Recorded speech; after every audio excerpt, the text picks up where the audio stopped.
Assalamu alaikum wa ahlan bikum. Hey everyone, this is Akram. So today we'll be learning about how to converse with an Arab doctor, especially with an Saudi national. So when you visit a clinic or a hospital, this might be useful for you. Anyway, let's get started. Since I'm assuming the doctor to be a Muslim, I have used the Islamic greeting, which is Assalamu alaikum. And then they use the word ya, which means in English equivalent is hey.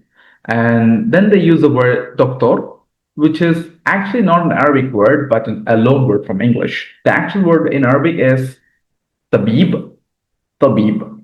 But in colloquial way, Arabs prefer to use the word English word doctor, but with Arabic accent. Instead of doctor, they pronounce doctor. Assalamu alaikum technically means peace be upon you, but just to memorize it, we'll take it as hello. We'll take it as hello. So hello, hey doctor. It's not something like hey, like we use the ya in Arabic just to get the attention of the person. So even my students might greet me as Assalamu alaikum ya muallim. Now, in this case, they are not being rude to me, but they are just getting attention from me. They are just saying hello and they're getting attention from me. So I have to respond with them with wa alaikum assalam. Wa alaikum assalam. And this is what the doctor is responding with the patient, wa alaikum assalam, which is the response of assalamu alaikum. So you should not repeat the same word again. Okay, next the doctor is asking, ishfik, ishfik, ishfik. So ish means what in Saudi dialect, and fi means in, and ik means you. So fik means in you. So technically the meaning is what's in you, but we can get it as what's wrong or what happened to you, something like that in English. And then the patient is responding, ana ta'ban, ana ta'ban, ana ta'ban. So ana means I or I am, depending on the context. And then ta'ban means, technically it means tired, or in this case, since they're talking with the doctor, it can either mean sick. So tired or sick. So in this case, they are saying, I'm tired or I'm sick. Then the doctor is asking another question like, فين الوجع? فين الوجع? فين الوجع? فين الوجع? So which means فين means where, and waja, al-waja means pain.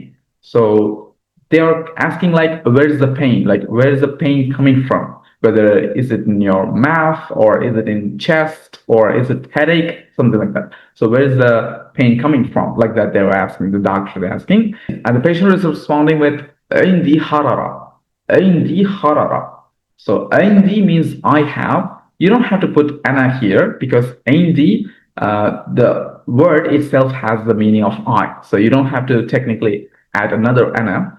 So عندي means I have, and harara means heat. And harara means technically heat, but in this case we can get it as fever. So they are responding, I have fever. And then the doctor is asking, من إمتى? من إمتى? من إمتى?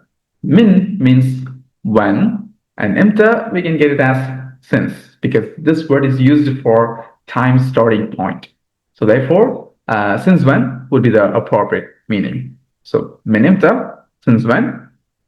And then the guy is responding with uzbu, uzbu. Uzbu means a week. And the next one is عند كحة, عند كحة, عند كحة. As I earlier said, عندي means I have, while عندك means you have. So in English, we'll make it as, since it's a question statement, we'll take it as do you have. And then kuha means cough. Kuha means cough. So it's like, do you have cough? Something like that. So عندك kuha. And then guy is responding, أيوة, أيوة. أيوة means just yes. Yes, أيوة. And then another question is being asked, تحس بالتعب. تحس بالتعب. So تحس means you feel. Since it's a question statement, we'll take it as do you feel. And then be means it's a preposition. So technically the meaning would be with. And then ta'ab means the tiredness. So when we translate word by word, this is what we get. Do you feel with tiredness? But in English, we'll take it as do you feel tired? That's it. And the guy is responding, aywa, marra. So aywa, as I said, it means yes. And marra means it means like a lot of, something like that. So yes, a lot of time. And then another question is being asked. تدخن, تدخن, تدخن means you smoke. Since it's being asked a question, so we take it as do you smoke? And then the guy is responding لا, no. لا means no. And the doctor is responding طيب, ما في مشكلة. So طيب means okay or all right. And ma is like a negative form. For this case, we'll take it as no. And fi means there is. So fi means there is. So ma fi, there is no. And mushkila means problem. So they are saying there is no problem. Okay, all right, there is no problem. Another sentence is being said. خذ الدواء هذا. خذ الدواء هذا. So khud means take, the imperative form. Take it like that. Take. And then ad-dawa means medicine. Medicine. And then hada means this. So the whole sentence would be take this medicine. That's it. Next one. كم مرة. كم مرة. So the patient is asking the question. So which means كم means how many or how much, depending on the context. And then marra means time. So we learned marra as a lot of, so it does have quite a few meanings. So in this case, it means time. So كم مرة, so how many times, like that. And the doctor is responding with the first word, marratain, is a dual form. So marra means time, right? So we can get it as one time. So marratain means two times. Other words, twice in English. And then fil yom, fi means in, and yom means day. So they are technically saying twice a day. So marratain fil yom, twice a day. Next, the patient is asking a question. Min fain?